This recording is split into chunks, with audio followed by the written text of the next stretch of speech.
Now call for...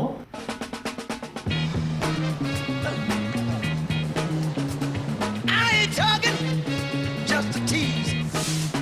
People like you, they don't grow on trees. Κάθε φορά που πλησιάζουν διακοπές, είναι λογικό να ονειρευόμαστε αποδράσεις. Ακόμα και τώρα, εν μέσω της κρίσης, το μυαλό ανέξοδα μπορεί να ταξιδεύει σε μέρη μακρινά με πηξίδα τη φυγή από την καθημερινότητα. Happy New Year, I love you, have good cheer.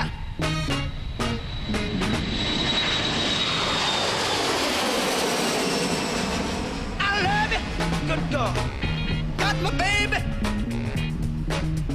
my best love. Τουρισμός, έγραφε ο Ζαν Μεντεσίν, δήμαρχος της Γαλλικής Νίκαιας στα μέσα του περασμένου αιώνα, είναι μια δραστηριότητα ευκαιρίας που συνίσταται στο να ταξιδεύει κανείς μακριά από τον τόπο της διαμονής του για διασκέδαση, ανάπαυση, εμπλουτισμό των εμπειριών του και ανύψωση του πνευματικού του επίπεδου.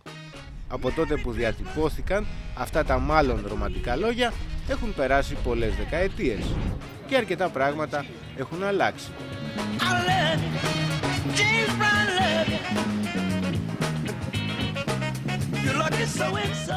Η πραγματικότητα δεν μπορεί να χωρέσει σε καμιά μαγική κρυστάλλινη σφαίρα.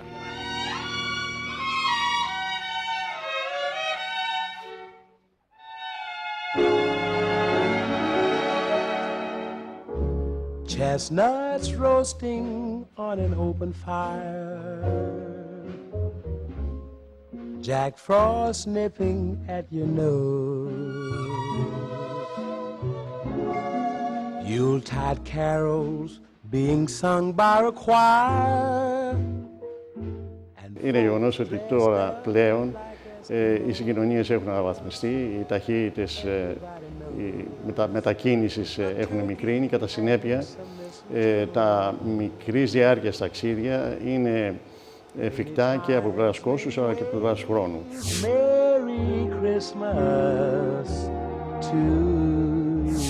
Με άλλα λόγια, πλέον η Ενωμένη Ευρώπη έχει τη δυνατότητα και οι μεγάλες πόλεις της Ευρώπης να προσφέρουν την δυνατότητα των επισκεπτών από τις κοντινότερες πόλεις πια, και ας είναι και σε άλλο κράτος, να πάνε για ένα διήμερο, τριήμερο και να έχουν ένα μικρό διάλειμμα από την καθημερινότητα.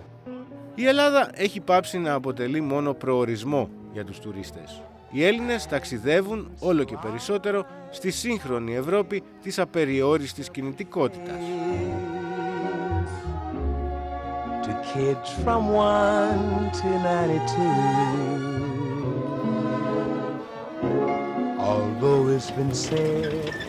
Όταν ακούμε τη λέξη τουρισμό, οι περισσότεροι σκεφτόμαστε ανέμελες βόλτες χωρίς την πίεση του χρόνου, συνήθως σε καινούργια μέρη.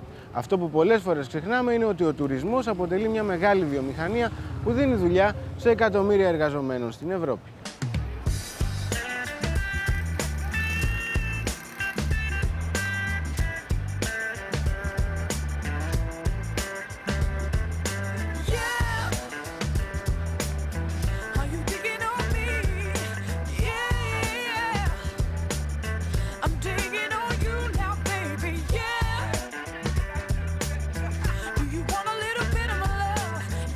Ο τουρισμός θεωρείται άμεσα υπεύθυνος για την παραγωγή του 5% του ακαθάριστου εγχώριου προϊόντος και απασχολεί περίπου 10 εκατομμύρια ανθρώπους στην Ευρώπη.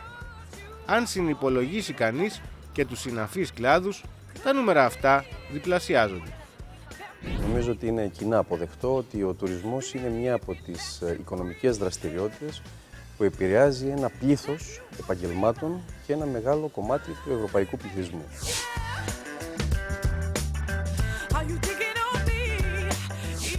Έχει να κάνει άρα με την παραγωγή πλούτου, αλλά έχει να κάνει και με τη διασφάλιση ενός μεγάλου αριθμού θέσεων εργασίας.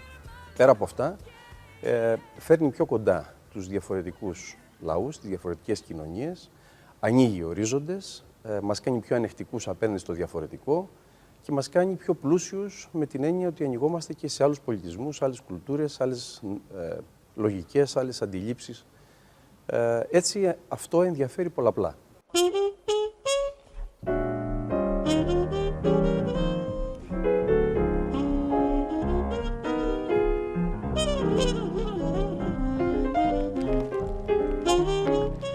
περισσότερες ευρωπαϊκές χώρες εξασφαλίζουν εργασία για τους πολίτες τους και εισοδήματα στα κρατικά ταμεία, χάρη στις αφίξεις των ξένων που έρχονται να τις επισκεφθούν.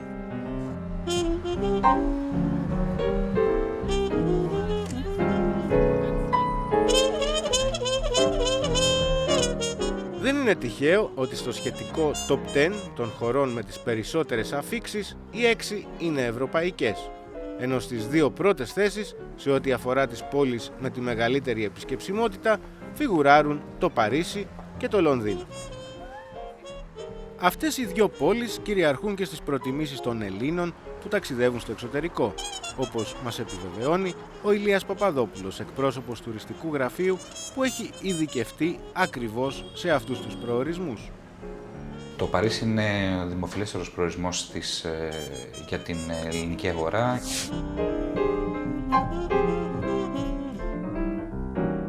Και οι Έλληνες τον προτιμούν πάντα σε όλες τις εποχές.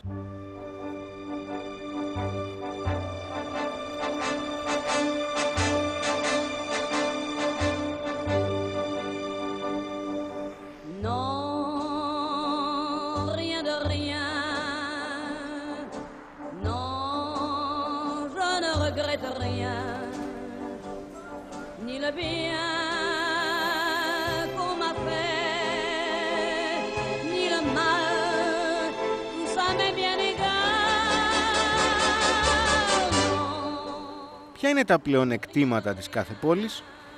Ο λόγος ο οποίος τον προτιμούν είναι πέραν από τα αξιοθέατα, τα μουσεία, την πλούσια τέχνη που προσφέρει, βέβαια και η ζωή και η κουλτούρα των Γάλλων που ταιριάζει πάρα πολύ με την δική μας.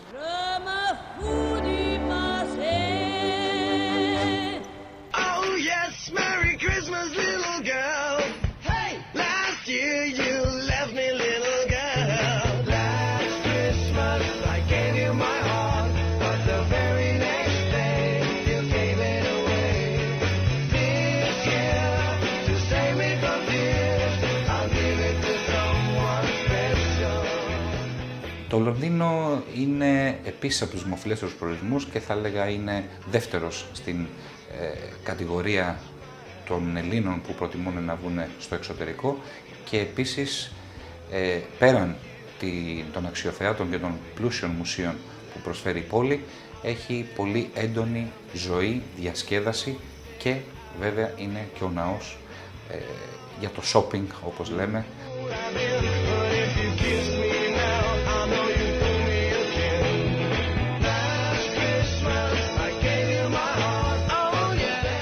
Κάθε πρωτεύουσα όμως έχει και τα δυνατά της σημεία που μπορεί να σε κάνουν ακόμα και να τη λατρέψεις.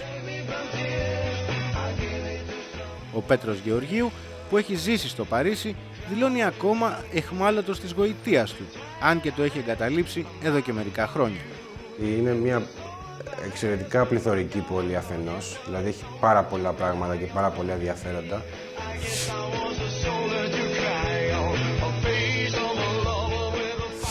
Αλλά ταυτόχρονα αισθάνεσαι και μια διακριτικότητα από μέρους της. Μπορείς να ηρεμήσεις, μπορείς να κάνεις αυτό που θέλεις, μπορείς να απομονωθείς ή μπορείς να συμμετάσχεις σε οτιδήποτε, όσο τρελό και αν το έχεις φανταστεί ή όσο έντονο. Il arrive en courant derrière moi.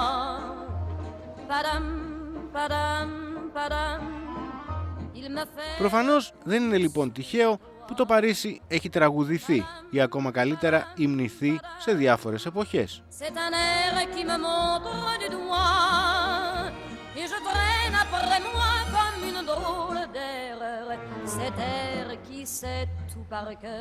Μπορείς ακόμα και σε πράγματα που από μια απόσταση ή όταν πρωτοσυνταναντάς φαίνονται ασήμαντα ή ευτελή ή δευτερεύοντα, πλησιάζοντας βρίσκεις ενδιαφέροντα. Και είναι ανεξάρτητα αυτά.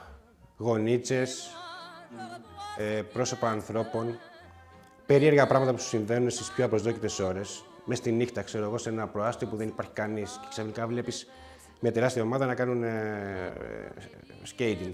Το πώς θα καταλήξει όμως η σχέση σου με μια πόλη εξαρτάται αποκλειστικά από σένα τον ίδιο. Μπορεί να περάσει εξόφαλτσα, ναι. Σου δίνει όλες τις δυνατότητες. Γιατί είναι μια πόλη που να τη δεις και επιφανειακά.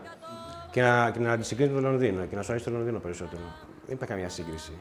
Εντάξει, μπορεί να έχει εντονίσει και το Λονδίνο κλπ. Αλλά αυτή η φινέτσα και αυτή η αίσθηση της ιστορίας που σου δίνει το Παρίσι και του πλούσιου πολιτισμικού, ας πούμε, υποβάθρου δεν σου δίνει το Λονδίνο.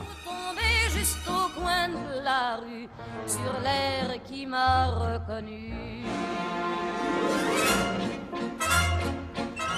Είναι λοιπόν προφανές ότι χωρίς τους τουρίστες τους, όλες οι πόλεις της Ευρώπης θα ήταν πολύ διαφορετικές.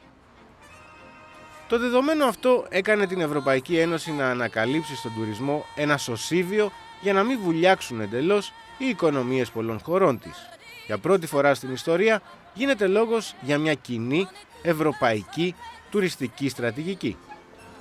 Επιτέλους η Ευρωπαϊκή Ένωση ασχολήθηκε με τον τουρισμό και ιδιαίτερα με τον εσωτερικό τουρισμό της. Αυτό που περιμένω είναι ότι μια χώρα σαν την Ελλάδα, που ο τουρισμός είναι πλέον η πιο βασική οικονομική δραστηριότητα, να ληφθούν μέτρα για την Ευρώπη στο σύνολο, από όπου και η Ελλάδα θα ωφεληθεί, και κυρίως για κοινές εκστρατείες προβολής της Ευρώπης σαν ένας ενιαίος προορισμός. Άλλωστε, πολύ συζητάμε το τελευταίο καιρό για την Κίνα. Οι Κινέζοι θα ταξιδέψουν, ακόμη είναι λίγο νωρίς. Όμως δεν θα ταξιδέψουν αυτού μόνο στην Ελλάδα. Συνήθως από τις μακρινές τέτοιες και ιδιαίτερα από Ανατολή μας έρχονται επισκέπτες που θέλουν να πάνε συνήθως σε πόλεις, δηλαδή Παρίσι, Ρώμη, Αθήνα, ή Κωνσταντινούπολη, Αθήνα, Παρίσι ή ακόμα και Κάιρο, πακέτα τα οποία εξυπηρετούν περισσότερο από έναν προορισμό, και ασφαλώς και η Ελλάδα, μπαίνοντας μέσα σε μια τέτοια πολιτική και λογική, θα έχει σίγουρα να ωφεληθεί.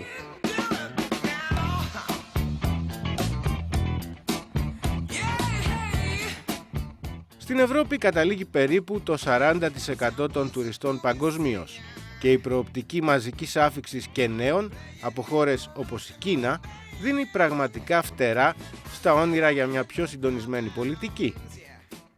Η Ευρώπη εξακολουθεί να είναι ο νούμερο 1 τουριστικός προορισμός παγκοσμίως και σε αυτή τη θέση θέλει να παραμείνει. Όμως εθνικοί εγωισμοί εμποδίζουν συχνά τη χάραξη μιας κοινής τουριστικής στρατηγικής για την Ευρώπη. Γιατί όμως θα πρέπει να αισιοδοξεί κανείς σε μια περίοδο που η Ευρώπη δείχνει διχασμένη όσο ποτέ άλλοτε ότι ο τουρισμός θα μπορέσει να κάνει τους 27 να έρθουν πιο κοντά μεταξύ τους? Ο ανταγωνισμός δεν θα πάψει να υπάρχει. Η αντίληψη όμως που έχουμε εμείς, τώρα που αρχίζουμε να συζητάμε αυτή την πρώτη μεγάλη έκθεση για τον τουρισμό, υπό τον τίτλο «Να παραμείνει η Ευρωπαϊκή Ένωση ως ο υπαριθμόν 1 τουριστικός προορισμός στον κόσμο», όπως μέχρι σήμερα ίσχυε, είναι να μπορέσουμε μέσα σε συγκεκριμένους άξονες στρατηγικής και με συγκεκριμένες δράσεις, οι οποίες περιγράφονται, να μπορέσουμε να κάνουμε πιο ανταγωνιστικό, πιο βιώσιμο και πιο δίκαιο τον τουρισμό για το σύνολο της Ευρωπαϊκής Ένωσης.